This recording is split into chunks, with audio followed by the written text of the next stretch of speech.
जय मसीह के दोस्तों, good morning, praise the Lord. फिर से एक बार आज के मॉर्निंग मन्ना सेशन में आप सभी का स्वागत करता हूं।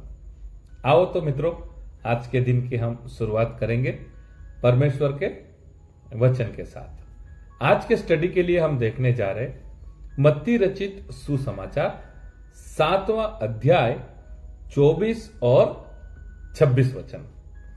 कल के मॉर्निंग मन्ना में मैंने आपको सिखाया था, अगर आपने प्रभु यीशु मसीह पर विश्वास किया है, प्रभु यीशु मसीह को अपना उद्धारकर्ता ग्रहण किया है, तो अभी आपके विश्वास के जो जड़ है आपको मजबूत करना है और आपको आपके विश्वास को और ज्यादा दृढ़ करना है। तो इसी विषय को हम कंटिन्यू करेंगे और आज का वचन हम सीखेंगे। तो मैं आपके लिए पढ़ना चाहूंगा मत्ती रचित सुसमाचार 7वां अध्याय 24 और 26 वचन। इसलिए जो कोई मेरी ये बातें सुनकर उन्हें मानता है, वह उस बुद्धिमान मनुष्य के समान ठहरेगा जिसने अपना घर चट्टान पर बनाया।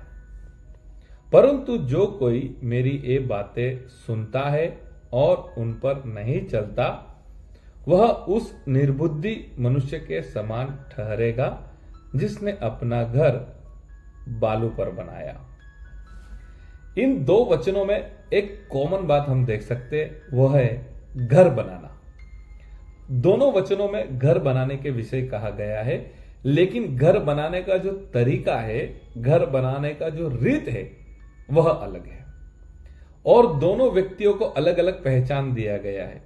एक व्यक्ति को बुद्धिमान कहा गया है और दूसरे व्यक्ति को फुलिश कहा गया है, मूर्ख व्यक्ति कहा गया है। तो अभी देखना यह है किस आधार से यह कहा गया है यह बुद्धिमान है और यह मूर्ख है, क्योंकि दोनों ने घर बनाया। अभी हम जब 24 वचन को देखते हैं, वहां पे लिखा है घर चट्टान पर बनाया, उसे बुद्धिमान कहा गया। और 26 वचन में लिखा है उसने घर बालू पर बनाया, यानी इंग्लिश ट्रांसलेशन में सैंड पर बनाया। अभी दोनों घरों में अगर हम ध्यान से उनमें जो डिफरेंस है उसे हम ढूंढेंगे तो पता चलेगा फाउंडेशन का प्रॉब्लम है। जो घर चट्टान पर बनाया उसको फाउंडेशन बहुत मजबूत मिला और जो घर सैंड पर बनाया उसका फाउंडेशन मजबूत नहीं है।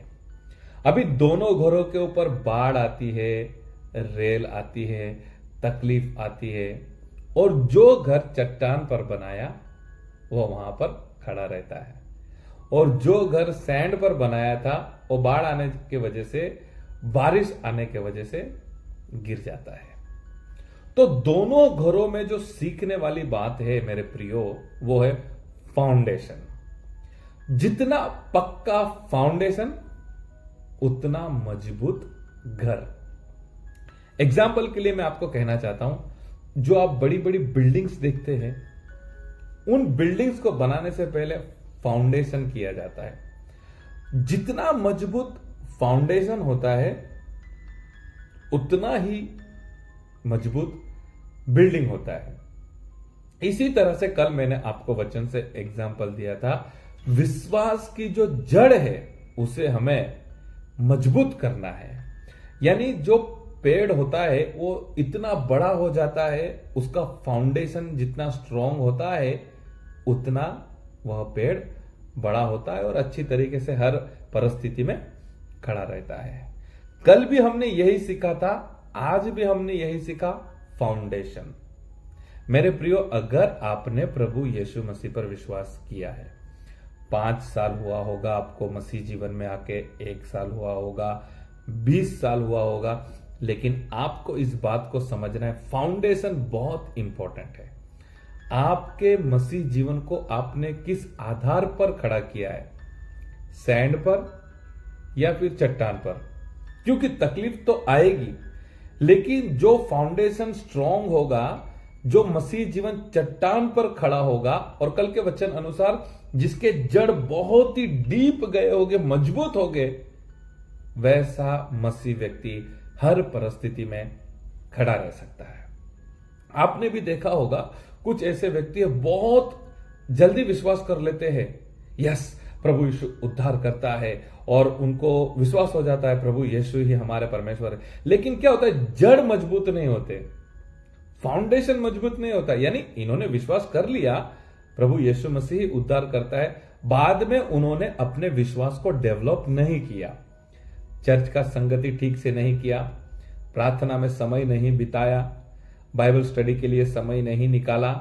यानी जो फाउंडेशन अभी मिलना चाहिए ना ऊपर का बिल्डिंग बनाने के लिए, ऊपर पेड़ अच्छे से बढ़ने के लिए, वो फाउंडेशन नहीं मिलने के वजह से जब समस्याएं आती है, जब तकलीफें आती है, तो व्यक्ति प्रभु यीशु मसीह को छोड़ देता है, अपने पुराने जीवन में चला जाता है, पाप में चला जाता है, यानी बिल्डिंग गिर जाती है। यानी वो पेड़ होता है, वो बारिश में, बाढ़ में, तूफान में खड़ा नहीं रह सकता। आपको भी फाउंडेशन और मुझको भी फाउंडेशन मजबूत करना जरूरी है। विश्वास की जड़ आपको भी और मुझको भी मजबूत करना जरूरी है। मेरे प्रियो, आपको आज मैं कहना चाहता हूं प्रभु के दास होने से, अभी वक्त ऐसा आ गया है ना, हमें पास्टर के आधार पर नहीं चलना है। यस, पास्टर हमको जरूरी है सिखाने के लिए, गाइड करने के लिए, लेकिन हमारा जीवन का डिसीजन हमें लेना है। 2-3 दिन पहले एक पास्टर से मेरा बात हुआ और बहुत अच्छा उन्होंने मुझे शेयर किया। उनकी कलीसिया में उन्होंने बाइबल स्टडी स्टार्ट किया। जो मीटिंग्स होते हैं वो मीटिंग्स तो रहेंगे, एट द सेम टाइम उन्होंने वीकली 2 बार कलीसिया के लिए बाइबल स्टडी स्टार्ट किया। मैंने पूछा, सर आपने किस तरह से किया और कैसे कर रहे? तो उन्होंने बोला, जो फाउंडेशन है ना हमारे बिलीवर्स का, वो इतना स्ट्रांग नहीं है, वचन का फाउंडेशन नहीं है।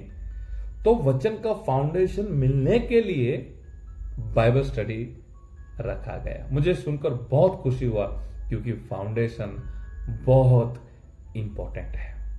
मेरे प्रियो, दूसरे के बारे में अभी हम बात नहीं करते, अभी हम बात करते आपके बारे में और मेरे बारे में। अगर हम प्रभु यीशु मसीह पर विश्वास किया है, ओके, अगर हमने प्रभु यीशु मसीह को हमारा उद्धारकर्ता ग्रहण किया है, तो हमारा जवाबदारी बनता है हम फाउंडेशन स्ट्रांग करें। हमारा जवाबदारी बनता है विश्वास की जड़ को हम मजबूत करें, क्योंकि हम आगे बढ़ना चाहते हैं, क्योंकि बिल्डिंग्स को हमें और बड़ी करना है। पेड़ इतना ही नहीं रहना चाहिए, वो बड़ा होना चाहिए, फल लाना चाहिए। तो हर तकलीफों में पेड़ खड़ा रहना चाहिए, बिल्डिंग खड़ा रहना चाहिए। आंधी, तूफान, बारिश, इसके लिए सबसे इंपॉर्टेंट है फाउंडेशन। आज के वचन से मैं आप सभी को रिक्वेस्ट करता हूं, एक मसीह व्यक्ति आप है, एक विश्वासी व्यक्ति आप है, तो आपको आपके मसीह जीवन का, आपके विश्वासी जीवन का फाउंडेशन आपको स्ट्रॉन्ग करना चाहिए। अब तक जो हुआ सो हुआ, बाइबल स्टडी के लिए समय निकाले, प्रार्थना करने के लिए समय निकाले, चर्च में नियमित जाए, प्रभु के साथ संगति में रहे, वचन अनुसार चले। जितना स्ट्रॉन्ग आपका फाउंडेशन रहेगा, जितना जड़ आपका मजबूत रहेगा, उतना ही स्ट्रॉन्ग आप प्रभु के वचन अनुसार खड़े रह सकते हैं। एक अच्छा विश्वासी, ब्लेसेड, आशीषित मसीह जीवन आप अनुभव कर सकते हैं। तो किसी के ऊपर डिपेंड नहीं रहना है। हमारा मसीह जीवन हमें तैयार करना है, हमारा विश्वासी जीवन हमें तैयार करना है।